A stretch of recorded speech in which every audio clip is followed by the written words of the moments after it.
it's spooky season, and spooky season means October. It means horror movies. Piranha. It means I get to collect more skeletons. That I need all of them. I do. But what October also means is Inktober. Every year I've tried to do Inktober, and every year I get bored after the first week. But then last year, one of my favorite YouTubers, Kelsey Animated, made a video about something called cringetober, and it was like I found a new meaning. I was like, oh my god, next year is my year. And now it is next year. Also, if you hear weird little I don't know, mysterious noises, probably like how it does at the beginning of me talking in this video, or I sound like ass, deal with it, because I don't have a mic and I'm not gonna buy one. That money is for my ever-growing skeleton collection. Alright, let's go on to the first prompt, which is Screenshot Redraw, if I'm correct. Yeah, that's what it says. And my very first thought was that Princess Mononoke screenshot where it's like, I'll cut your throat. But I've actually never seen that movie. I should. I love Studio Ghibli, but I have not. So I was looking for other screenshots that I could maybe redraw. Maybe a cool Saw screenshot. Maybe I could redo that, even though it's only been a couple months. My art has changed a lot since then, though. But I kept finding myself coming back to the idea of this Princess Mononoke screenshot, and you know, I never draw my vampire characters enough. That's a lie. I do. So I drew them, and I changed it to fit their storyline, kind of, not really. I don't know, it's just a stake. They're vampires, it's not that crazy. In this story, the main character is Monica, and then there's Celine, who's also like a main character-ish, love interest, best friend, enemy, all the tropes I love, because it's my story, and I get to do what I want. But they work in like a basic office cubicle job, but Monica's secretly a vampire. Whoa, but she's like secretive about it, because that's how a good vampire should be, and she holds herself high for keeping it such a good secret. And then Celine comes around and is very sloppy at keeping it a secret, because she's a very recent vampire, so they argue a lot. They get into tussles, but as they do, Monica kind of teaches her how to be a vampire, and they grow closer and maybe smooch. I was real worried about drawing the hands on this, because they're pretty detailed, and like they're in a, what is it, a fist? And I can never draw hands like that, but something possessed me and it worked. I don't know, the hand goblin went inside my soul. Also, I realized in this drawing and other drawings I do, spoiler alert, I draw them again, I forgot Celine's nose ring, which is like her biggest defining feature that has stayed with her throughout like all her redesigns.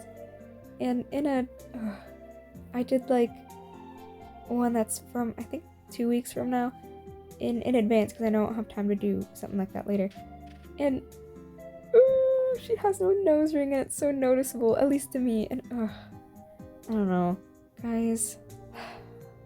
Her nose, if I draw her again, her nose ring will be back, I promise. Context of this, what this screenshot would be from, like if this was a show. Maybe Celine was eating a bird in the woods, and Monica's like, I hate you, you're an idiot, why would you do that, like out in the open behind our work building or whatever. And maybe another vampire comes along and they have to fight him, and she still like hates Celine, but Celine is like, I want you. I don't know. I don't control the story, they do. They just like whisper to me, and I go, okay. Usually when I shade, I use black, because I kind of like that comic-esque style. And if I want it to be real fancy, I'll put other like shading over it.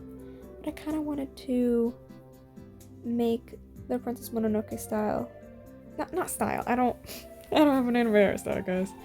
I don't know. Make the coloring be like this drawing. So I decided to just do normal cell shading, I guess, and that was pretty fun to do. And I put like a filter over to make it kind of lighter color at the end. And I really enjoy how it turned out. I should maybe do that more often.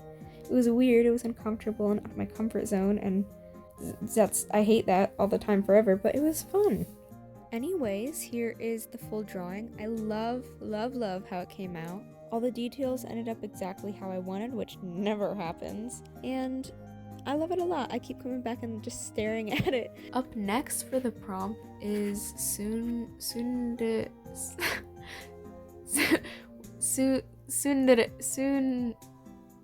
I'll get there. Tsundere.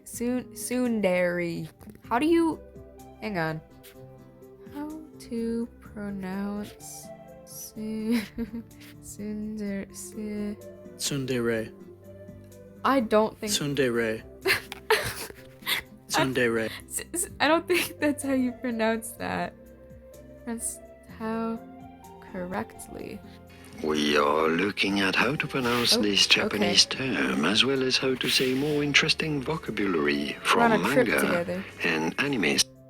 Tsundere. Tsundere from Japanese. Tsundere. Okay, so that's the next one. I'm never saying that word again. It's a term for a character who has like a harsher personality, and like with their crush, they act real.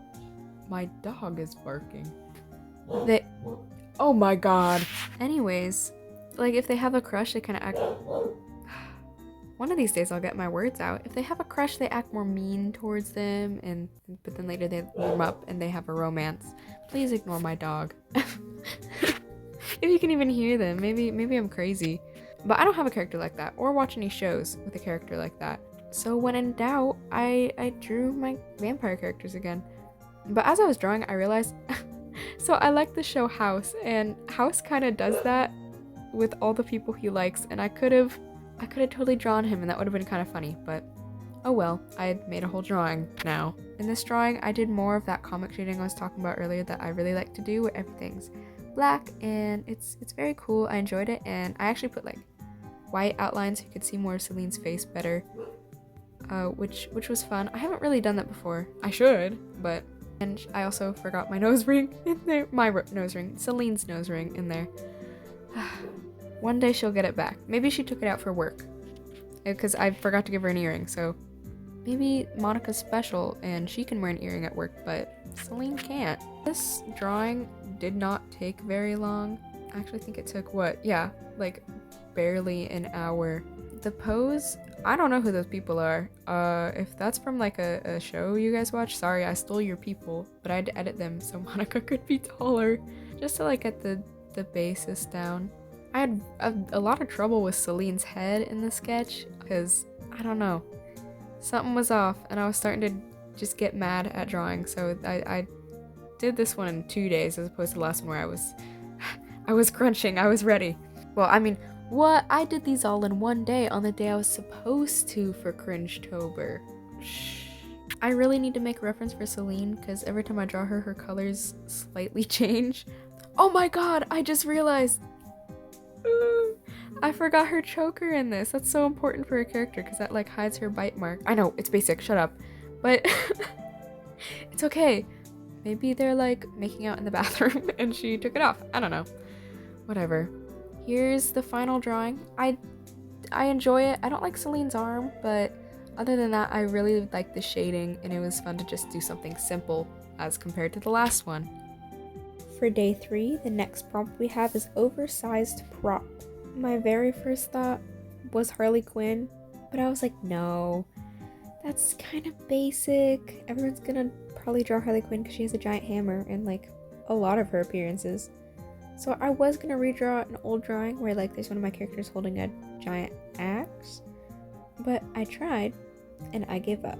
So I started drawing Harley Quinn, and in the future, I'd really like to design my designs for Batman characters, because I love Batman. It's one of my biggest interests that I've had for a while. So this is an opportunity to kind of like dip my toes into that and draw Harley Quinn. So this is not my definite design for her, but I definitely wanted to make her more clown-like, because my pet peeve is when things draw Harley Quinn just as this like blue and red girl now. But like, her whole thing is she's a clown because she's paired with Joker. But I do really like that shows are making her own character, not constantly with Joker. Like her story continues to develop after him, and I enjoy that she gets to have a relationship with Poison Ivy just because I love women loving women. But also, the Joker kind of sucks, and I'm glad they end the toxic relationship and are addressing it in current media because it gets old after a while. Just not old, but it's so sad to just see her continuously abused and staying. So I do like the media that has her leave and be her own person instead of just having to watch that cycle forever and ever and ever. But her name is literally a play on Harlequin, like Harley Quinn. She's supposed to be a clown. So I decided to draw her as a little jester clown girl with her giant hammer. I think the most difficult thing for me with this was choosing the colors because usually it's, for Harley Quinn half black, half red. But because I wanted to add the diamonds, I couldn't really do that unless I made the diamonds a different color, but then that would kind of clash. And my whole thing is I don't want her to be this red and blue girl, so I couldn't be a hypocrite, just make her red and blue. Because then she'd kind of be America colors because of the white too. This one took even less time than the last one. It was really fun to do though. I had fun with all the shapes. And I didn't actually shade this one, so it was fun to just do something simple. I keep saying that. But this one really was simple, and I was tired of working on like huge drawings. So this was nice. I like drawing her hand. That was fun. I don't know where her fifth finger went, but it's okay. maybe this was just so cartoony that you went back to 4 fingers. Also, it doesn't show in the drawing because I didn't feel like drawing her feet, but you can kind of see it in the original sketch I did at the very, very beginning. But I want her costume to have little bloomers and then like tights underneath, and then, little pointed jester shoes, because I just think that's a fun, silhouette and costume, because I love clowns. And I like when they have silly pants. Here is the final drawing for day 3. The next prompt is Fursona / Fursuit. This is actually, for this week, one of the prompts I procrastinated the most. Not because I don't want to make a Fursona, because that's like kind of cool. I love drawing myself. And my Sona is already like halfway there. He has a rat tail. I've always struggled with animals though, but I didn't want to skip a day because I'm not going to cop out. So I tried, and I've been getting better. So before I drew my Fursona, I did a whole page of studies of rats, because of course my Fursona is going to be a little rat. My Sona is, so I can kind of just include it in the same universe as him. Like maybe he's a werewolf that like, well, not a werewolf, a were-rat, I guess, who can turn into a little beast rat form or something. When I first was thinking of ideas, I didn't know if I wanted to do a rat because it kind of seemed on the nose. And I was thinking of maybe doing a goat because a couple years ago, a while ago, I tried to make a Fursona. So I tried to do a goat, but it was just a human with goat horns and ears. And I know I'm better at drawing rodents than things like goats. So I decided to go with a rat just because, I'd enjoy it more. I actually did not expect it to turn out as well as it did. I sketched the drawing on paper because I'm more confident on paper, so because it was something I already knew I was going to struggle with, I decided to do it in my sketchbook. And I did 2 different versions, the one that's IRL me and the one that would be my Sona, my little zombie rat experiment. I don't know. I like Frankenstein, so I had to make my Sona like the creature in Frankenstein. I put the Sona version bigger in color because I know I'm probably gonna draw that one more if I ever draw it again. I liked exploring the expressions with my little rat guide. Rats have such long faces, so it's fun to see what they can do. And ears, I love drawing characters with ears like that. If you can't tell from all of my demon characters, just because it can express feelings. And I love when ears and tails like betray the person, where they're like, I'm fine, but then their tail is between their legs or something. Something that's cool that I didn't really even try to do until I realized it happened was my Sona version of it. The fur looks all weird and mangy and like gross in some places, which I'm so happy it turned out like that because he's literally undead and weird and gross. I love that version, and it was so fun choosing colors for that because I just basically eyedrop colors from my reference page for my Sona guy, and then I just altered it a bit to look more like fur, so it wasn't bright green rat. And I did the same for the IRL. It's so stupid to say that acronym. The real version of me as a rat. Just with a drawing I did of me once, like my hair color, basically was all it was. Out of all the drawings I did this week, this is one of the ones I'm most proud of. It turned out surprisingly well, considering I never draw animals. Here's the final drawing.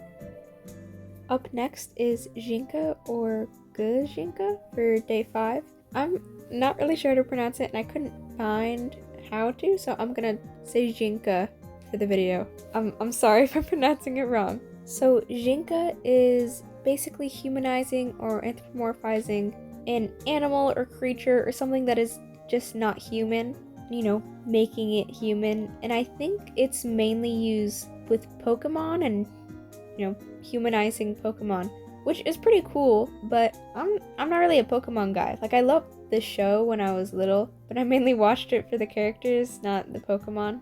So I decided to do a Warrior Cats character. And originally I was gonna do Firestar, but I was thinking about what I would do for his design, and it would be pretty boring. He'd just be like a ginger guy. Like, there's not much flavor you could really add in there. I mean, I probably could, but I don't know, I just couldn't think of anything that would be fun. So I decided to do the character Brightheart because one of my favorite things to do is drawing wounds and scars, and that is a big part of Brightheart's character. Is she ends up, I believe, getting attacked by dogs, and her whole left side of her face is just disfigured. The graphic novel version of her is kind of ugly, like really ugly, so I wanted to do her justice. I did still use the graphic novel version of her as reference though, because that's easier than just seeing what Erin Hunter wrote. Erin Hunter and her hive mind. Since Brightheart is a calico cat, I decided to give her vitiligo because if I have a chance to, I love giving characters vitiligo. It's very fun to color. Originally, I wanted to give her a heart tattoo or something to have an homage to her name, but it just looked clunky and weird, so I hid a little heart in one of her vitiligo patches. I just put her in a simple green tank top because it's warrior cats. They like go out and they hunt all the time, so I don't think I'd give her anything fancy. She'd probably wear something practical, but I did still give her a little locket around her neck that I think maybe Cloudtail could have given to her, and maybe it has an inscription inside or just a picture of them and something to remind her that she'll always be beautiful to him and she's still the same cat or person, I guess in this case, that he loved, just because after she got attacked and was renamed Lost Face by Blue Star, which was crazy. I remember reading that when I was younger and I was like, what the fuck? What? And like, I loved Blue Star, but what the fuck, man? Leave Brightheart alone. I also apparently gave her an earring. I don't remember drawing that because I blacked out and was like, earring, she needs one. Here is the final drawing. We only have 2 more to go. For day 6, the prompt is Unnatural Eye Color. This one I was ready for because I have a lot of characters with unnatural eyes because I have a lot of characters who aren't human, and I think normal eye colors are kind of boring to color sometimes. So if it makes sense to give someone like yellow or neon green eyes, I will. And I didn't even realize I was cringe until this, and I was like, oh wait, yeah. It's okay, guys, embrace the cringe. When I saw this, I immediately knew I wanted to do 2 faces side by side, because I remember seeing a drawing like that a couple months ago where I think it was Luce and Amity, their eyeballs were next to each other, and it looked really, really cool the way they shaded it.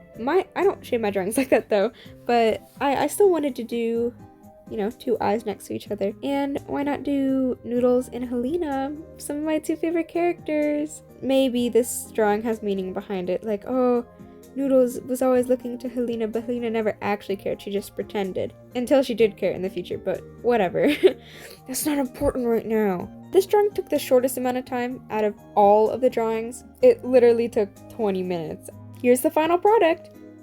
We have our last prompt of the week, which is crossover. I was thinking, of so many things I could do for this. So I started looking up, you know, screen caps of different shows and movies I watch. And I was like, oh my goodness, I've been wanting to do something with Saw this week. Why not make one of my characters in the Saw universe? Make them suffer just a little bit more. So I decided to redraw a screenshot, which I guess could have also been the first prompt. I decided to redraw Amanda in the reverse bear trap in the first Saw movie as Helena, because I think out of everyone who would be in Amanda's situation, it would probably be her. It would not be surprising to have Helena in a Saw trap. She kills people for a living. She's very, very hypocritical and just like pretty mean to everyone she meets. Well, not mean, but manipulative. But she's also been taught to be like that and look out only for herself.